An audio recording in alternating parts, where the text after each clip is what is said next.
How's it going, everyone? So, I've been wanting to make a video on Halo Season 2, but of course, like always, work and stuff just gets in the way of me having time to make these videos. But I am glad when I can finally sit down and just record my thoughts on something that I've had my thoughts on for a while. And Halo Infinite Season 2 is definitely one of those topics that have been kind of swirling around my head on what I want to say about it. So the Halo Infinite Season 2 premiered at the beginning of May, and the reception to it has been, I guess you could say, lackluster. There's a lot of people who feel like there just really is not enough content to justify this being, a brand new season. I mean, yes, we have a brand new battle pass with all kinds of different cosmetics to unlock. But as far as like the actual in-game content, it's very, kind of minimal. There's only one new arena map, one big team battle map, and then they've introduced kind of a handful of new modes. Now, I first want to give my thoughts on Season 2, and then just kind of my thoughts on the overall consensus that most people have uh, for Halo Infinite right now, and just Halo in general. But getting into my my personal thoughts on the season, I'm really enjoying it.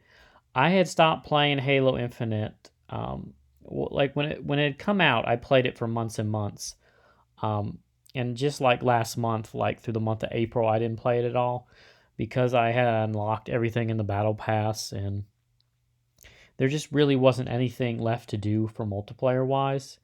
I'm not interested in the ranking system because that just kind of resets and there's not really any awards to go with it, so I wasn't really interested in that.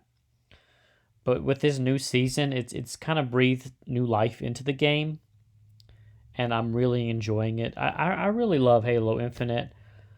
I do wish that they had like a proper leveling up systems because all your level when you unlock the challenges and when you play, matches, you increase your level, but it's only the battle pass level.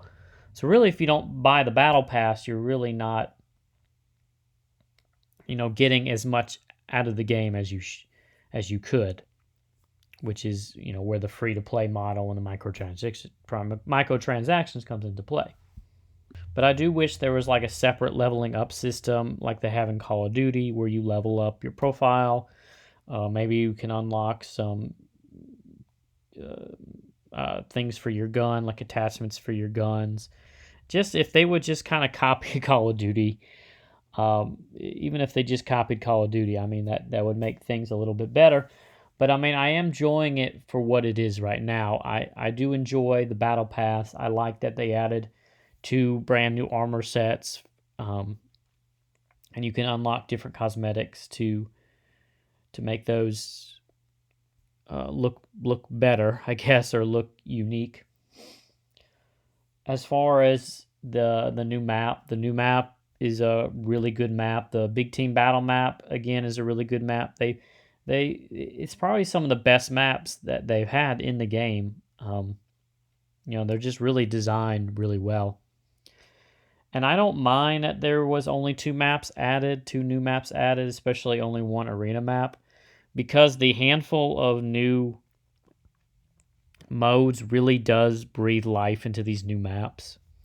They've added King of the Hill. They've added Attrition, which I was really hoping they would bring back Attrition because that was one of my favorite modes. Um, they did it like several months ago. They did like a special event where they had the Attrition. And so they've added that. Um, they've added it's a limited time event, but they've added Last Spartan Standing. So it's a free event. You can unlock cosmetics. But it's kind of like a mini battle royale where you have a set number of lives. It's basically free for all attrition, is what it's listed as. But yeah, just those two new modes right there, the attrition and the King of the Hill. do breathe some more life into these new maps and just break up the the other modes like the oddball and the capture the flag and the slayer, because those modes were kind of getting old after a while, and the maps, the same maps in rotation were getting old after a while as well. But now there's reasons to go and play these maps again. Do I wish there was more than one arena map added? Yes, I really do wish there was more.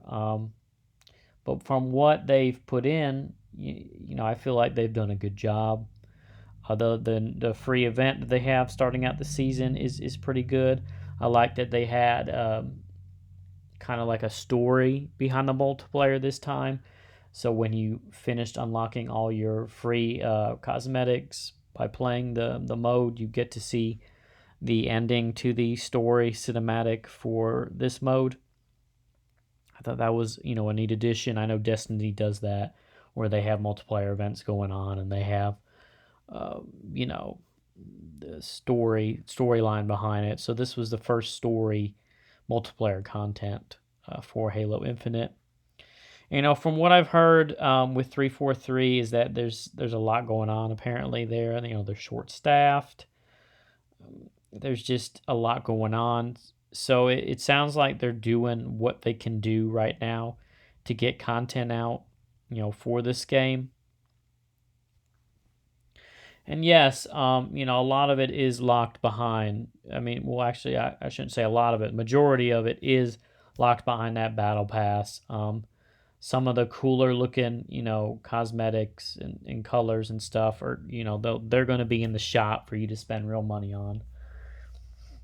And I totally get people's frustration with this. Right now I'm just giving my personal thoughts, and the gameplay is still super solid, and I'm still having a lot of fun with the game. I'm enjoying unlocking the new cosmetics. I'm not playing it as much as I did when the first season was out, because again, it is kind of the same old maps do get kind of old after a while. But it's still good to go back and just play a match or two every day. And I break up the variety. Sometimes I'll do free for all in the Rumble Pit, or I'll do a big team battle, and then I could go to ranked, or I could go to some of the new modes in the quick play. So I do break it up after a while to make it from getting stale. And I don't mind the challenge system because they give you, so many challenge swaps that you can, if you don't like a challenge, you can just swap it out. I've never tried to go for the weekly challenge or the weekly reward where you have to finish all your challenges, because I just don't have time for that. So that hasn't really bothered me. The challenge system hasn't really bothered me at all. Now I'm going to just get into my thoughts on, the overall reaction to this. And like I said, most people did not think that this was a lot of content. They're slowly drip feeding us this. But I think, if they could give us more content, I think they would. I really think there is seriously something going on behind the scenes that, we don't really know a whole lot about. And a lot of people are complaining, of the free to play model and all the microtransactions and such. But that's in every game these days. Like every game is going to have that pretty much these days. Any triple A game is going to have cosmetics, is going to have microtransactions. They're going to find some way to get money out of you. So it's just kind of the future of gaming today. And there's people like all over the internet just reviewing the game poorly and just saying Halo Infinite is dead. But when I play the game, I'm matched pretty quick. Like there's still a lot of people playing the game. Like it's not a dead game. And I'll hear people, on chat and stuff, and they're just having a good time playing. So I don't really feel like it's a dead game just because people all over the internet are reviewing it poorly. I mean, it is what it is. It's a Halo multiplayer that's free to play, and there's cosmetics and a battle pass and all that comes with the free to play games. That's the thing about it. Like, it's free to play. Like, it's not like you went out and paid $60 for a multiplayer that's incomplete. Like, I know you can play for the campaign, and the campaign is missing some features, so I get that. But like, if you have Game Pass, like, you didn't pay nothing for that campaign. And most, I feel like if you have an Xbox, most people have Game Pass because it's tied into Xbox Live Gold. So like Xbox Live Gold, if you want to play online, that's $10. Game Pass, you add extra 5 onto that. So I feel like most people probably have Game Pass anyway if you have an Xbox, because it's like one of its biggest features. So you're gonna get Halo Infinite for free. Like, I don't really know a whole lot of people that paid the full $60 for the campaign. But I get, that the campaign is missing features like, like co-op and replay and mission. So I totally get the frustration with that. So as far as the multiplayer, I think people are just whining too much. I think they're just expecting too much. If you're not having fun with the game, just don't play it anymore. I stopped playing for about a month because there was really nothing left to do in it, but then I got back into it when they've added a new battle pass and such. So just play it if you enjoy it. If you don't enjoy it, don't play it. Why whine and complain about on the internet about it? And I mean, that could really be said for anything in video games or these days. Like, people just love to complain and just rant about everything. And especially with Halo, because with the Halo TV show, a lot of people are disliking that. I made a video about it where I kind of expressed some strong opinions that it was a bit of a mess. But I've, since then, because I reviewed episodes 1 through 4, I've been watching it, and it's gotten pretty good. Actually, I am enjoying watching it. It's not Halo, like, it's not really Halo at all. So if they had called it something else, then maybe people would react to it better. But then it would probably just be kind of like a standard sci-fi show. But I mean, it is good, and there's some good points to it. And I'm probably gonna make another video on that. A separate video about my thoughts on that so far when I finish the series, because there's only about 2 episodes left. But I was just mentioning it because, people will mention the Halo TV show, and then they'll mention Halo Infinite multiplayer and, the unfinished parts of the campaign. And they'll say, the state of Halo is in a sad state. But Halo, for one thing, Halo's been around since the original Xbox. Like, it had a good run. Like, it doesn't have to be amazing, all the time. Not every game has to be amazing. Like, it had a good run. Like, if you miss the classic Halo, go play the Master Chief Collection, because that has all the original Halos. It's got the classic multiplayer. They update that game a lot. It's had its run. I keep saying that, but like, why complain and make videos like, oh, the sad state of Halo. This is the state that Halo's in.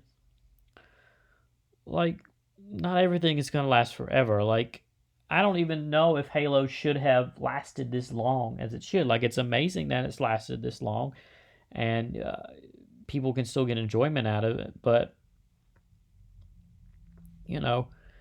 maybe it shouldn't have lasted as long as it should. Maybe it should have ended with Halo 3 or Halo Reach when Bungie, sold it to 343. Maybe it should have ended there. But, I'm just enjoying the game for what it is right now. And there's definitely some other positives that I can think of with the Halo Infinite multiplayer. For one, the Battle Pass is not... Well, it doesn't disappear when a new season comes.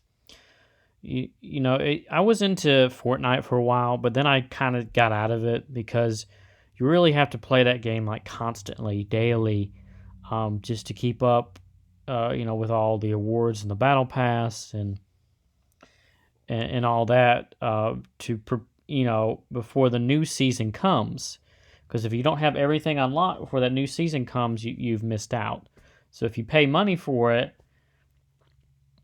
and you don't really get to play that often, for whatever reason, or you don't feel like playing that often, well, you kind of feel like you've wasted your money essentially because you missed unlocking all those awards.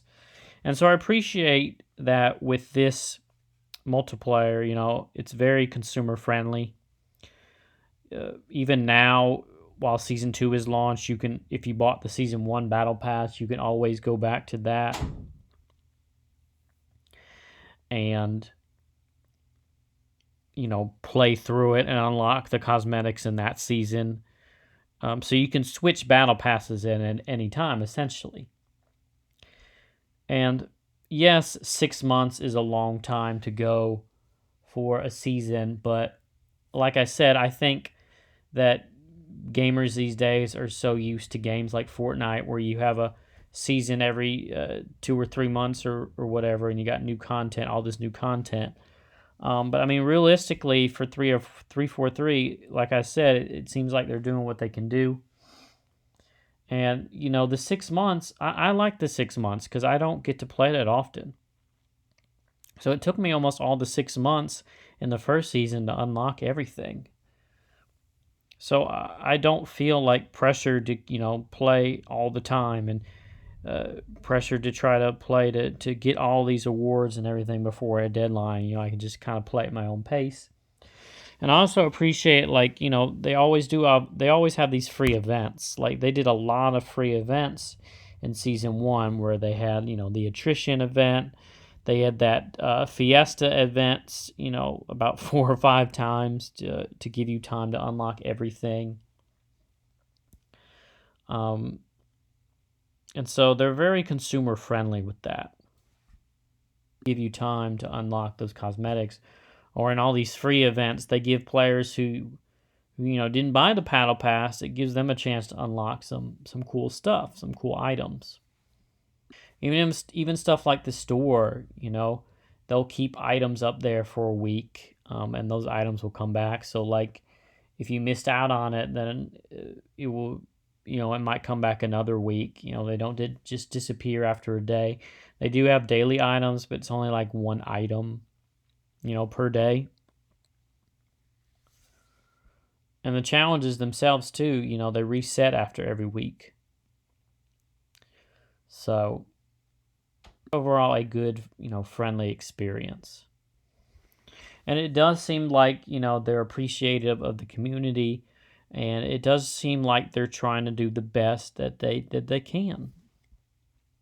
They're not, I don't think they're drip feeding content on purpose. I really do feel like they're doing what they can do right now. Whatever's going beyond the scenes, whether that's mismanagement or short-staffed, whatever. They're doing, they're trying to do what they can do with this game. But anyway, what are your thoughts on Halo Infinite Season 2 or Halo Infinite overall? Just let me know down below, and thanks for watching.